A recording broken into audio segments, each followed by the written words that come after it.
Hello students, today we are going to discuss Mathematics Bridge Course Final Test. Question number 1. Choose the correct alternative answers for the following questions. 6 marks. First, which of the following is the set of natural numbers?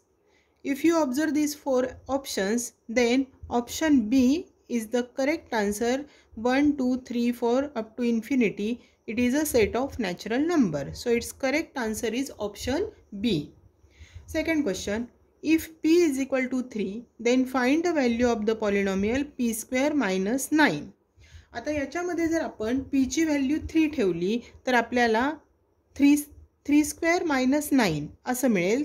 p ची value 3 ठेवल्यानंतर 3 square minus 9, 3 square is 9, that means 9 minus 9 is equal to 0, and so its correct answer is option C.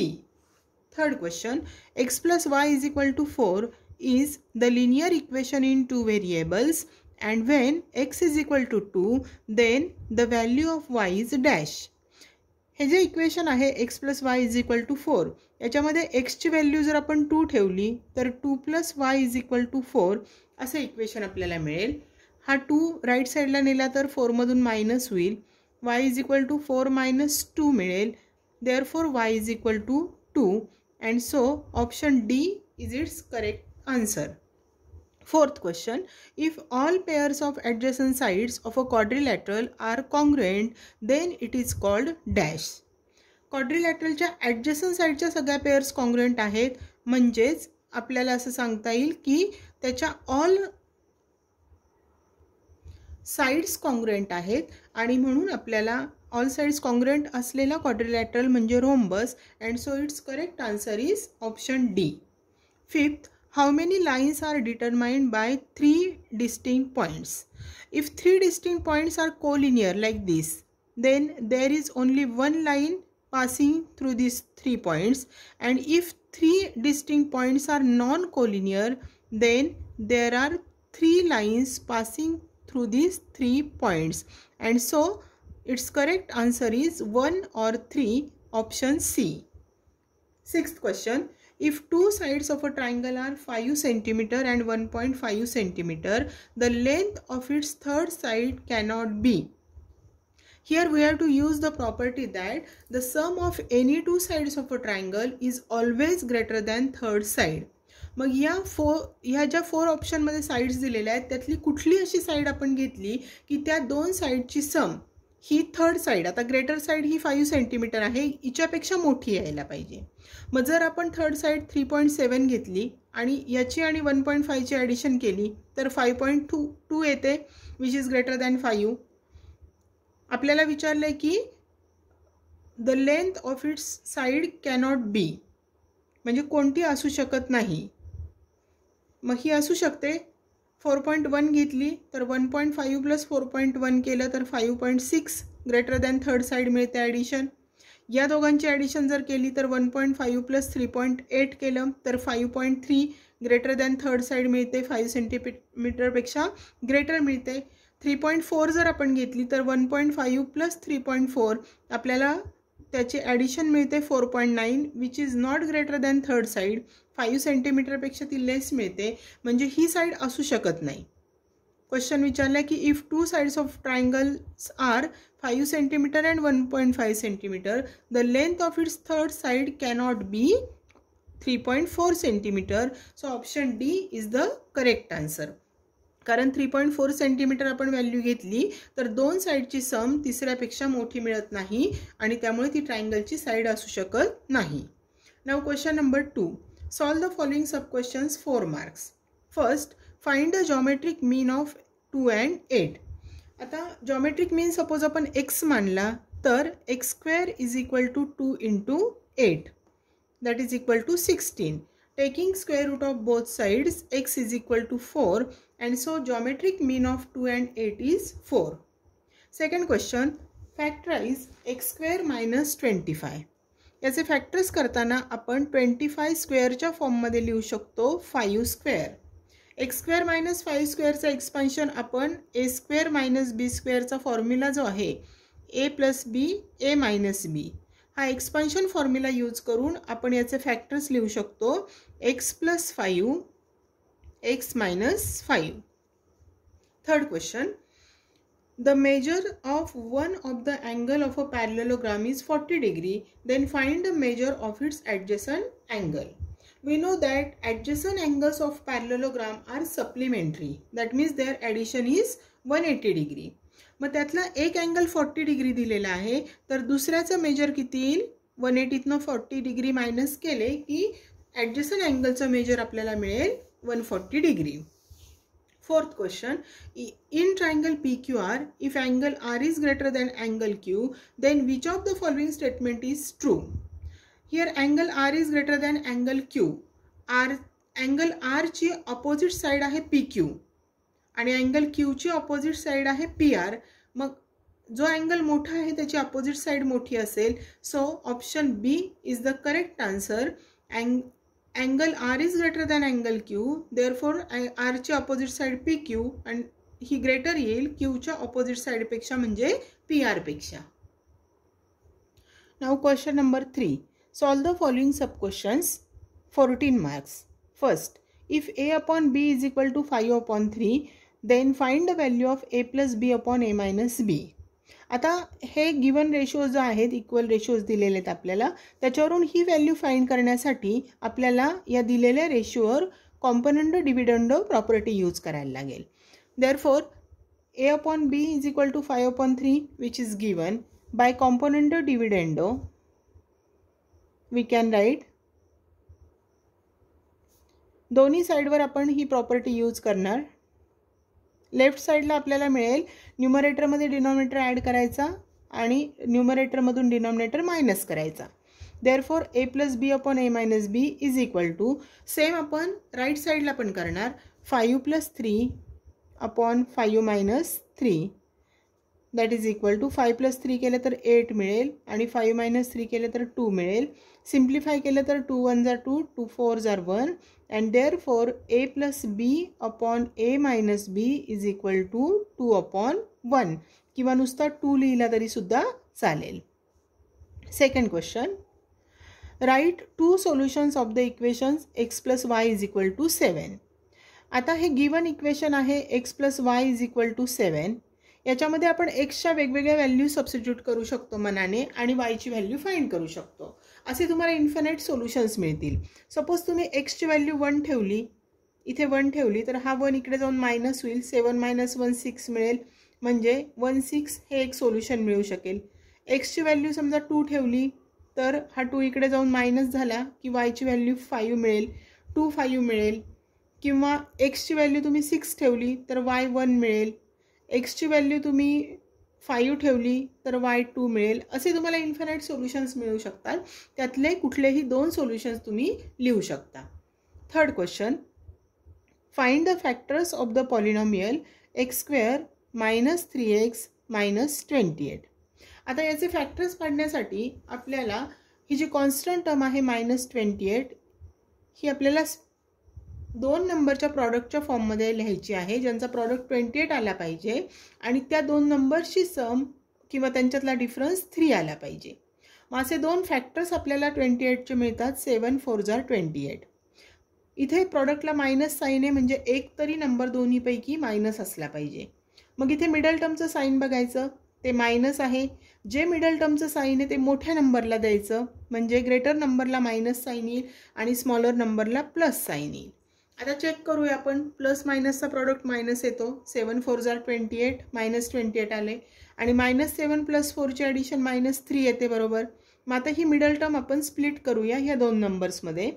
x² minus ही काढून टाकायची 3x आणि त्याच्याऐवजी ह्या 2 terms लिहायच्या, 7x + 4x - 28. आता 3 terms होत्या त्याच्या आपण 4 टर्म्स केल्या, 2 टर्मचा एक ग्रुप केला. फर्स्ट ग्रुपमधून कॉमन x घेता येईल आपल्याला, ब्रॅकेटमध्ये येईल x - 7. या सेकंड ग्रुपमधून +4 कॉमन घेतला, डिवाइड केला याने तर x आणि 4 7 = 28, x - 7. हा दोन्हीकडे आला तो एकदा कॉमन घेतला आपण, x - 7, तर सेकंड ब्रॅकेटमध्ये येईल x + 4. Next question number 4. Find the value of 5 sin 30 degree plus 3 tan 45 degree. याच्यासाठी आपल्याला sin 30ची व्हॅल्यू माहिती पाहिजे. sin 30 आहे 1/2, सो 5 इंटू 1/2 प्लस 3 tan 45ची व्हॅल्यू आहे 1, that is equal to 5/2 plus 3 1 जार 3. ॲडिशन करण्यासाठी क्रॉस मल्टिप्लिकेशन करूया. ह्या 3चा डिनॉमिनेटर काहीच नाही, तो आपण 1 घेऊ शकतो. क्रॉस मल्टिप्लाय केलं तर 5 1 जार 5 प्लस 3 2 जार 6/2. 5 प्लस 6 ॲडिशन केली तर 11/2 and so its answer is 11/2. Now question number 5. State in which quadrant or on which axis the following points lie. आता याच्यासाठी आपण एक रफ फिगर काढून घेऊया.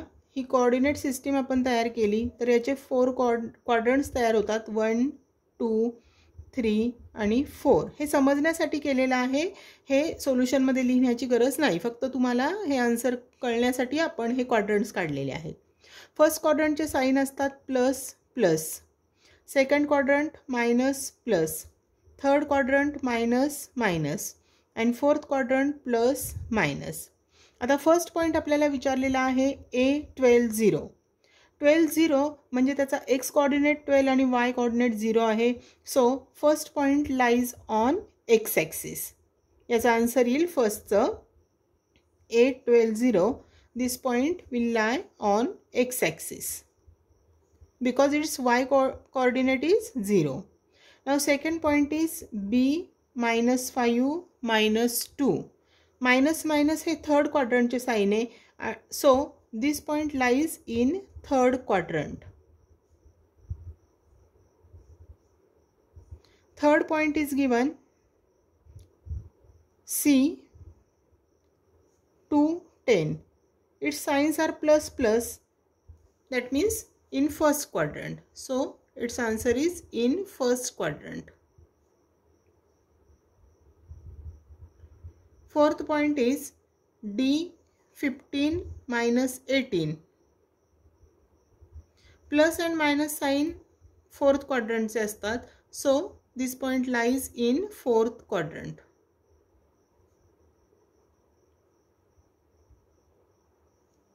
Next question. Radius of a circle is 10 centimeter. The length of a chord of a circle is 16 centimeter. Find the distance of the chord from the center. आता याच्यासाठी आपण एक रफ फिगर ड्रॉ करून घेऊया. O is the center of the circle. Say AB is a chord and OP is perpendicular to chord AB. OB is its radius. So radius is given 10 centimeter. Then we know that perpendicular drawn from center of a circle to a chord bisects the chord. Using this property we can say that BP is equal to half AB. But AB is given 16 centimeter. AB is 16 centimeter and OB is 10 centimeter. It is given. So substituting the value of AB, we can write BP is equal to half into 16. 2 1s are 2, 2 8s are 16. Therefore BP is equal to 8 centimeter. Now OP is perpendicular to AB. Therefore in right angle triangle OPB we can use Pythagoras theorem. So using Pythagoras theorem we can write OP square plus BP square is equal to OB square, and its reason is Pythagoras theorem. Substituting the values, OP square is equal to OP square plus 8 square is equal to 10 square. Therefore OP square plus 64 is equal to 100. Therefore OP square is equal to 100 minus 64. Therefore OP square is equal to 36.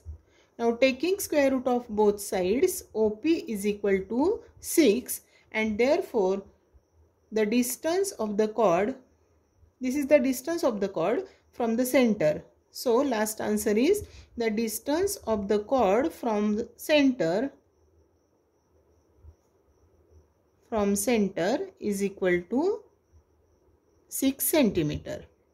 इथे स्टार्टिंगला तुम्ही property लिहिली पाहिजे की सुरुवातीला OP is perpendicular to AB हे लिहिलं पाहिजे. त्यानंतर प्रॉपर्टी लिहायची perpendicular drawn from the centre of a circle to a chord bisects the chord and therefore BP is equal to half AB and then you can write all this. Next question. In the adjoining figure, line L is parallel to line M. These two lines are parallel. Line N is parallel to line P. Find angle A, angle B and angle C from the given measure of an angle. Now here line L is parallel to line M. If line P is its transversal, then angle B and this 45 degree, these are corresponding angles. Sorry, these are not corresponding angles. We have to take one more angle here. Suppose angle D here we have taken. Now line, this one,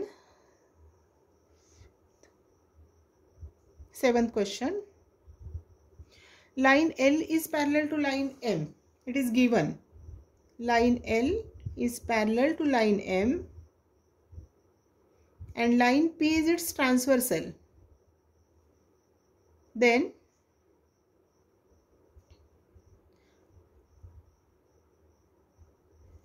from the measures given in the figure, we can say that D is equal to 45 degree because these two angles are corresponding angles.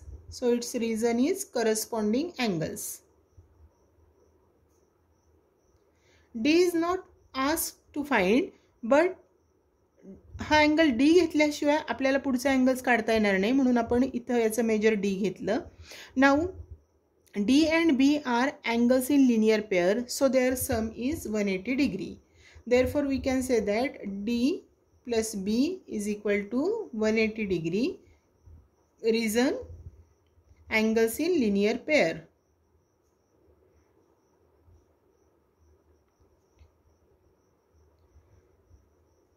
याला आपण first number देऊ. याच्यावरून आपण D ची value substitute केली इथे. Then 45 plus B is equal to 180 degree from equation 1. हा 45 इकडे जाऊन मायनस होईल. Therefore B is equal to 180 minus 45. Therefore B is equal to 135 degree. याला आपण 2 नंबर देऊया. Now again we will see the figure. B and A are opposite angles and we know that opposite angles are equal. Therefore A is equal to B and its reason is vertically opposite angles.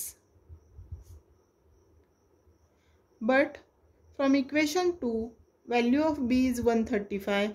Therefore A is also 135 degree. 3 number. Now one more angle we want to find, that is angle C. For angle C we will take these two parallel lines. Line N is parallel to line P and line M is their transversal. So I will write line N is parallel to line P and line M is their transversal.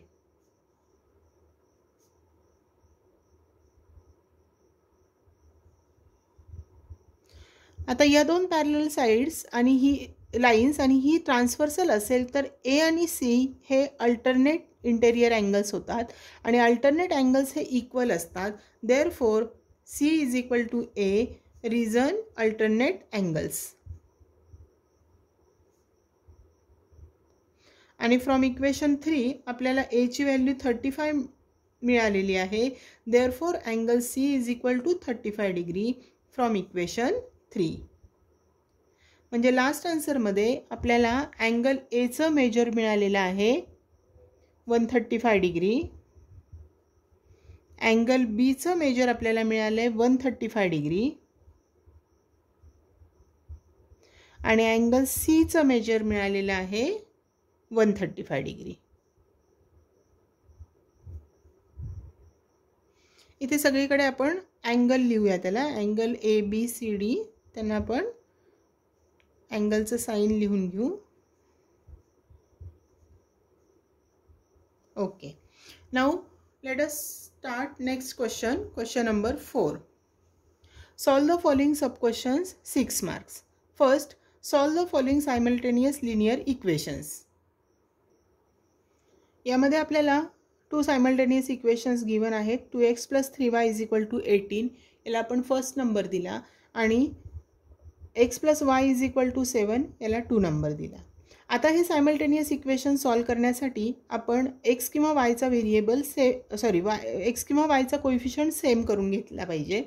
मग y चा coefficient जर same करायचा असेल तर equation 1 मध्ये y चा 3 coefficient असल्यामुळे आपण इक्वेशन 2 ला 3 ने मल्टिप्लाय करून घेऊ. So multiplying equation 2 by 3, we will get next equation as 3x plus 3y is equal to 21. याला आपण थर्ड इक्वेशन म्हणूया. आता इक्वेशन 1 आणि 3 आपल्याला सोडवायचे आहेत. दोन्हींमध्ये y चा कोएफिशियंट सेम आहे 3y आणि साइन पण सेम आहे. साइन सेम असेल तर आपल्याला सबट्रॅक्शन करायला लागेल. So subtracting equation 1 from equation 3. So subtraction करण्यासाठी आपण इक्वेशन 3 आधी लिहून घेऊया. 3x + 3y = 21 हे आपलं थर्ड इक्वेशन आहे आणि त्याच्यातनं फर्स्ट सबट्रॅक्ट करायचं. 2x + 3y = 18. सबट्रॅक्शन करण्यासाठी आपण ह्या इक्वेशनचे साइन चेंज करून घेऊया. सो 3x - 2x केले तर x मिळेल. हा +3y - 3y कॅन्सल होईल. 21 - 18 केले तर आपल्याला 3 मिळालं. सो ही आलेली x ची व्हॅल्यू आपण इक्वेशन 2 मध्ये ठेवूया. Put x = 3 in equation 2.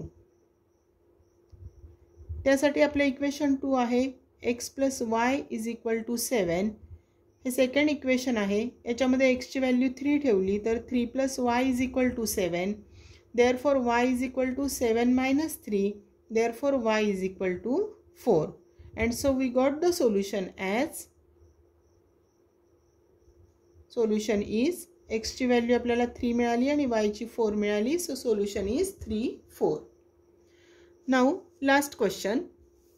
In right angle triangle YXZ angle x is 90 degree, XZ = 8 cm, YZ = 17 cm. Then find the values of this sum. काही रेशोज आपल्याला विचारलेले आहेत त्यांची व्हॅल्यू आपल्याला फाइंड करायची. मग त्यासाठी आपल्याला या ट्रायंगलच्या तीनही साइड्स माहित असणं आवश्यक आहे. आपल्याला XY साइड दिलेली नाहीये ती आपण पायथागोरस थेरम वरून फाइंड करू शकतो. कशी करता येईल आपल्याला तर याच्यामध्ये पायथागोरस थेरम आपण यूज केला तर आपल्याला असं म्हणता येईल xy² + xz² = yz² using Pythagoras theorem. Given value substitute केल्या तर xy² आपल्याला फाइंड करायची आहे. सो xy² + xz ची व्हॅल्यू आपली 8 आहे. 8² = 17².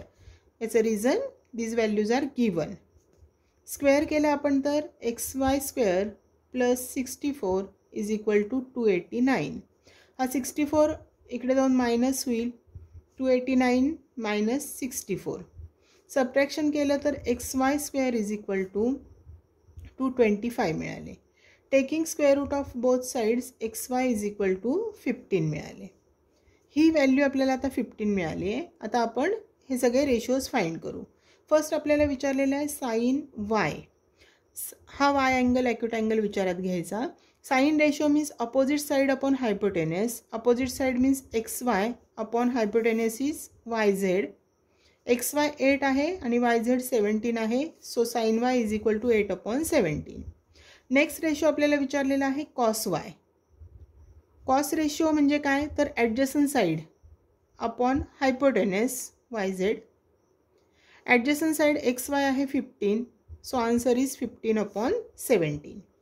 नेक्स्ट रेशो आपल्याला विचारलेला आहे tan y. Tan ratio means opposite side y ची अपोजिट साइड आहे xz अपॉन y ची ॲडजसंट साइड xy.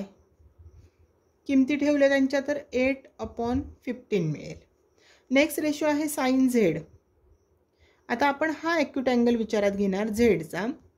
साइन झेड ची अपोजिट साइड आहे xy upon hypotenuse yz. that is equal to 15/17. Next आहे कॉस झेड. कॉस रेशोसाठी आपल्याला adjacent side लागते, that is X Z upon hypotenuse Y Z, that is equal to 8/17. Next ratio is tan Z. Tan ratio म्हणजे opposite side X Y upon adjacent side x Z, that is equal to 15/8. In this way we have discussed all the questions in the final test, so all of you solve this test.